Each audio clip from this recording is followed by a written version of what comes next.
Ele está no meio de nós.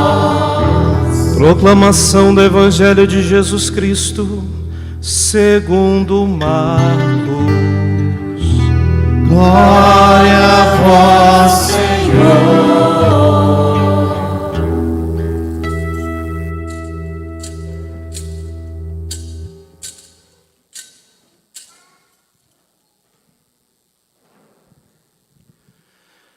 Naquele tempo, Jesus saiu de Jericó junto com os seus discípulos e uma grande multidão.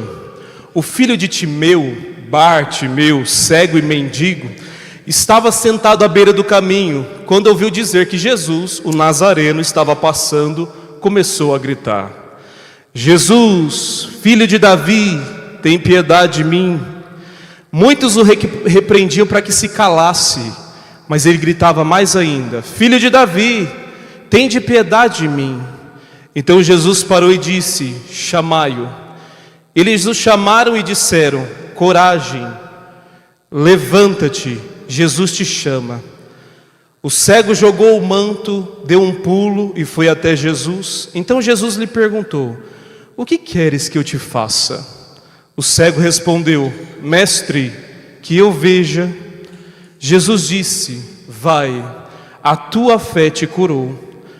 No mesmo instante ele recuperou a vista e seguia Jesus pelo caminho. Palavra da salvação. Glória a vós, Senhor. A vossa proteção recorremos, Santa Mãe de Deus.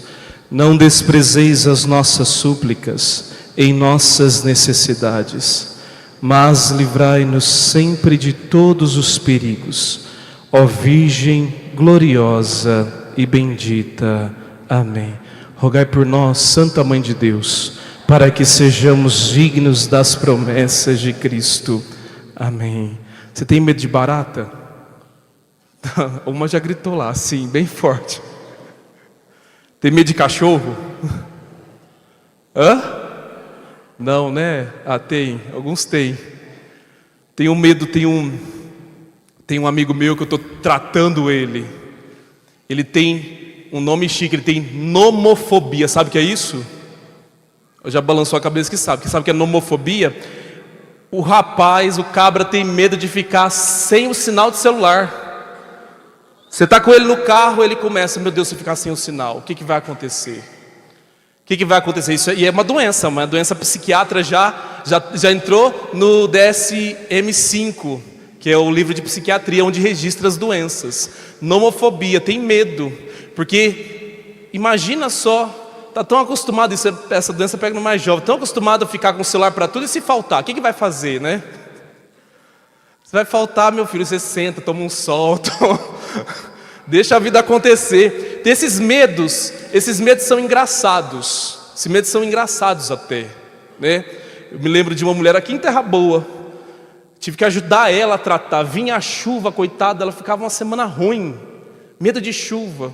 Aí eu lembro que eu ia com ela, vem a chuva, eu segurava na mão dela, colocava o pé dela coloca o pé na água.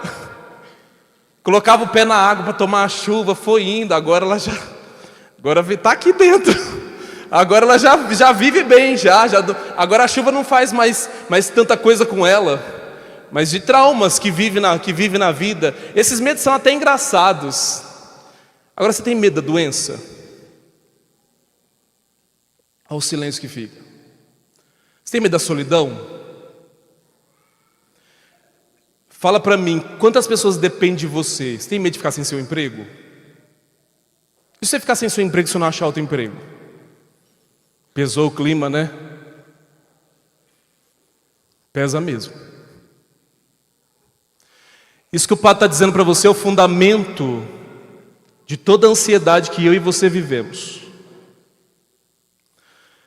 Esse domingo à noite, a Gleice me ligou, falou para mim assim: Padre, chegou o corpo, vocês devem ter ouvido falar aqui em Terra Boa, morreu o rapaz, o caminhoneiro, né? E a Gleice me ligou, a família queria que o senhor viesse, Porque chegou agora 11 horas da noite, já vou enterrar. Falei, não, vou aí, fui lá. Cheguei lá, é muita gente. O padre é um só, mas vocês são muita gente. Então às vezes a gente não associa. A pessoa fala o nome, a gente não associa quem é. Quando eu entro no velório, eu tinha prometido que eu não ia chorar hoje, oh meu Deus do céu. Mas enfim, quando eu entro no velório, Dona Maria sentada na beira do caixão do filho dela. Aí quem estava lá viu, quando eu cheguei, ela agarrou na minha cintura e gritava, o que eu vou fazer sem meu filho, padre? O que eu vou fazer sem meu filho?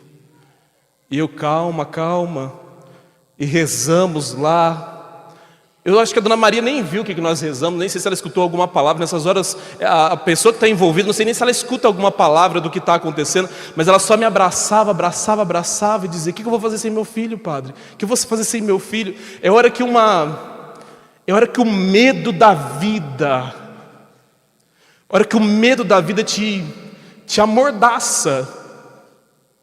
E se não tomar cuidado, e eu estou rezando para Dona Maria desde aquele dia lá, porque o medo quando ele nos amordaça é um perigo, porque você nasceu para viver a vida, mas quando ele te amordaça, aí vem essa desgraça, desculpa a palavra, da ansiedade que toma conta de você, e é terrível, porque a maioria de nós não, a maioria, eu vou falar dos 6, eu não tomo remédio, mas muita gente toma remédio para ansiedade, mas vive só do remédio, porque o remédio dá aquela calma, mas não tem uma mudancinha de vida. Desculpa o padre falar assim, é que isso não cura, entendeu? Isso não adianta. E nem mesmo ter o medo das coisas adianta muito. Eu me lembro, eu fui numa cidade que é muito conhecida pela televisão. Tinha um programa de televisão que não lembro quem, se é Silvio Santos ou Gugu, que sempre falava, né? Mas tem uma cidade no interior de São Paulo que chama Pindamonhangaba. Você já ouviu falar, não já? E perto da cidade de Taubaté, da Ana, que já está aqui para o congresso. Nem sei onde é que a Ana está. Aqui a Ana, aqui, ó. Veio de Taubaté para participar do Congresso das Mulheres. E aí, um dia eu fui dar uma palestra lá em Pindamonhangaba. Aliás, lá conheci um psiquiatra muito querido. E eu estava numa época que eu estava assim, eu estava que nem coach. Depois isso assentou na minha vida, graças a Deus, mas estava assim, as coisas vão dar certo, você vai ver só, você não pode se entregar, você tem que fazer isso. Estava nessa época, muito assim, sabe, eu acreditava muito na vida, estava com sangue nos olhos, naquela época, e acreditava muito, e eu dando uma palestra, como vocês sabem que eu dou bastante, dando uma palestra, o menino levantou a mão lá no meio, muito raro alguém levantar a mão, fazer uma pergunta no meio da palestra, o menino levantou a mão, ele levantou, falou assim para mim assim, o problema é que é bonito isso que você está falando, mas o problema é que as coisas dão errado. E naquela hora eu falei, meu Deus do céu, como é que eu vou sair dessa armadilha agora? E aí eu desafiei o menino, eu perguntei para ele assim, tá, o que deu errado na sua vida? Você consegue falar para todo mundo? O que deu errado? Ele disse, padre, eu não sei quem são, ele disse lá, não sei quem é meu pai, quem é minha mãe.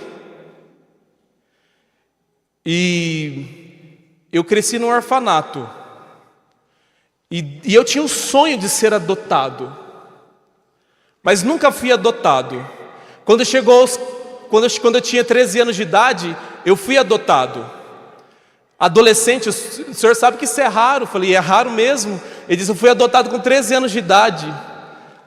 E eu pensei que eu ia viver o sonho da minha vida, eu me joguei em tudo isso, quando eu realmente, no meu coração, eu falei assim, eu tinha decidido, naquela semana eu tinha decidido, agora eu vou começar a chamar eles de pai e mãe.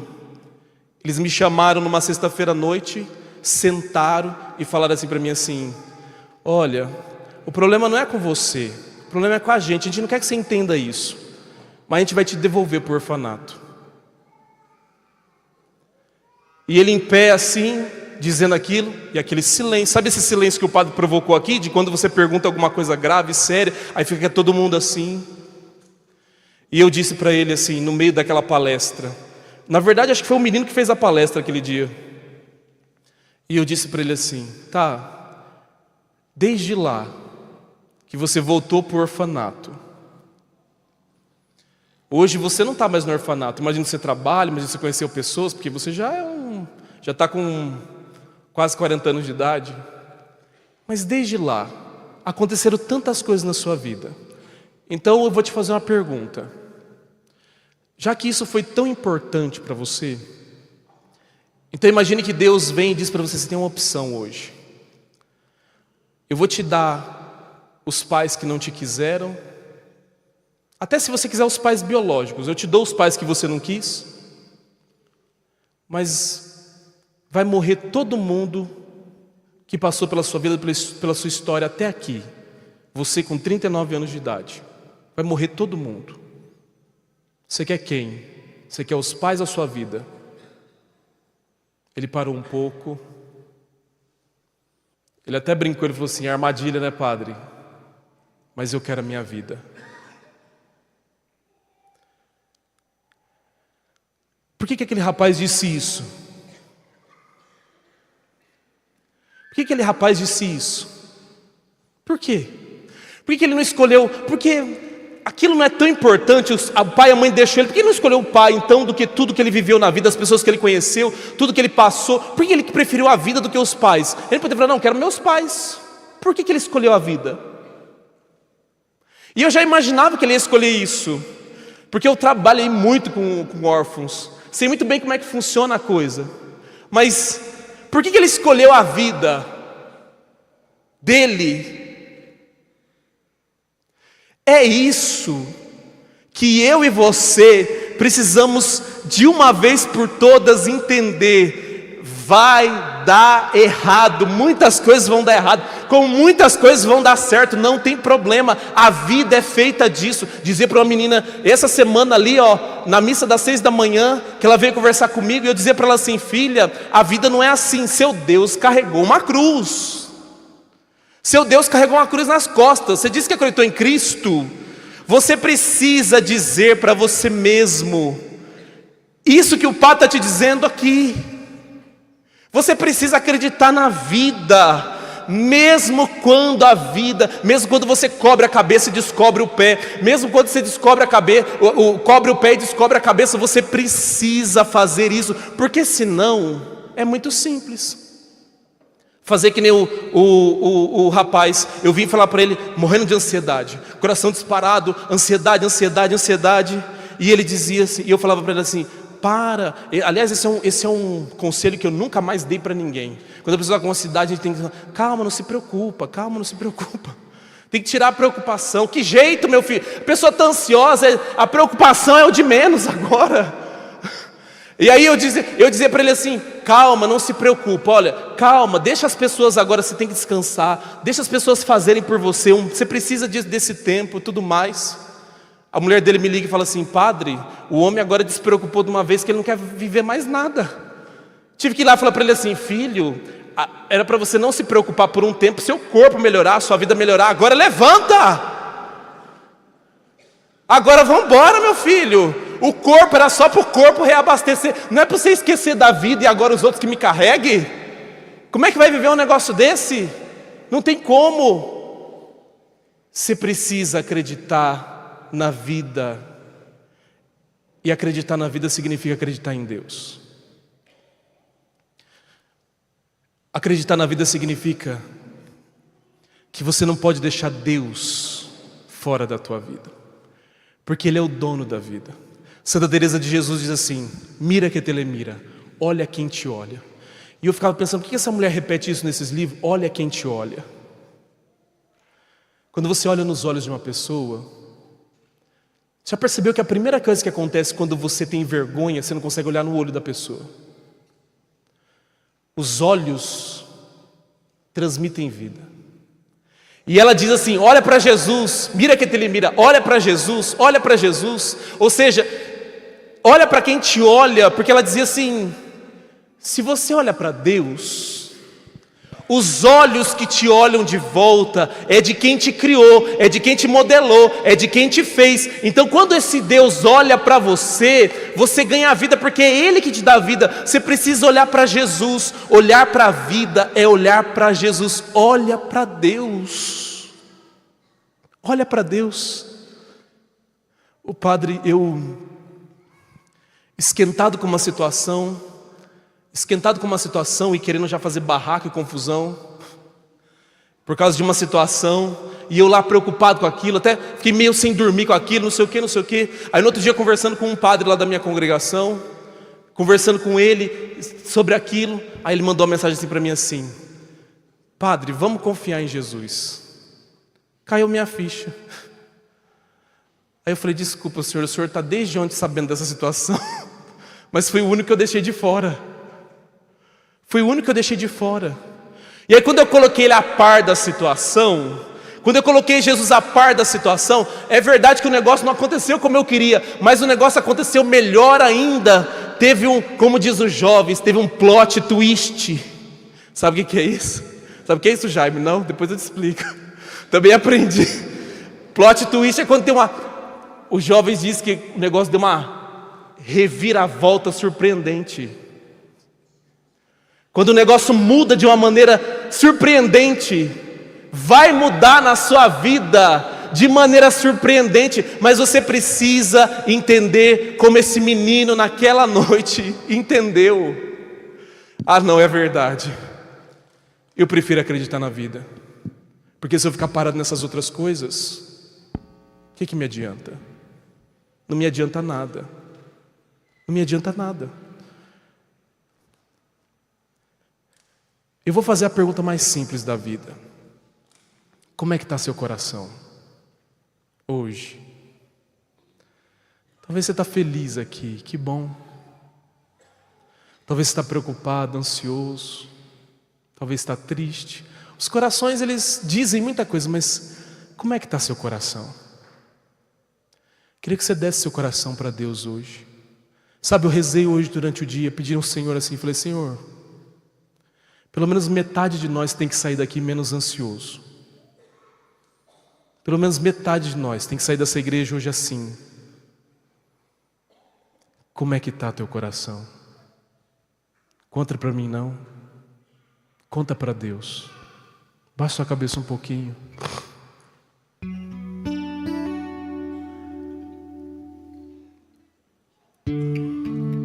Conta para Deus. Esquece quem está aí do teu lado. Esquece tudo aí, vai. Você não vai perder nada com isso. Conta para Jesus. Meu coração está assim.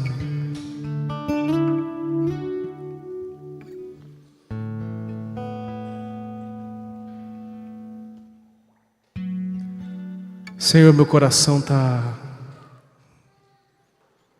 arrasado, preocupado, triste. Meu coração está confiante, Senhor. Meu coração está esperançoso. Meu coração está livre, mas como é que está seu coração? Eu sei que tem gente que está aí do teu lado, que vive com você, que não sabe o que está passando dentro do seu coração. Mas o Senhor tem que saber. O Senhor tem que saber o que está aí.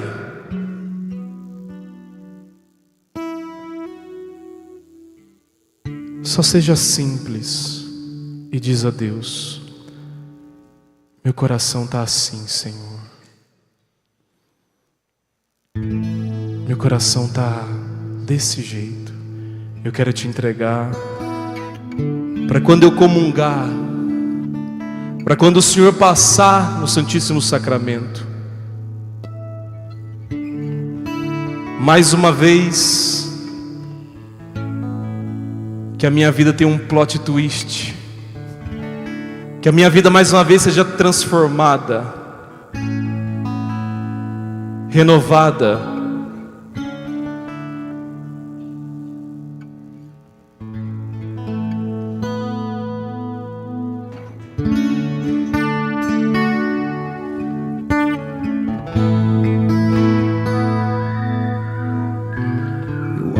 As portas do meu coração, te dou livre acesso, Senhor. Eu abro as portas do meu coração, te dou livre acesso. Eu abro as portas do meu coração, te dou livre acesso, Senhor. Eu abro as portas do meu coração, te dou livre acesso. Pois com teu braço forte realizas prodígio. Pois com teu braço forte, Senhor, me ergues do chão.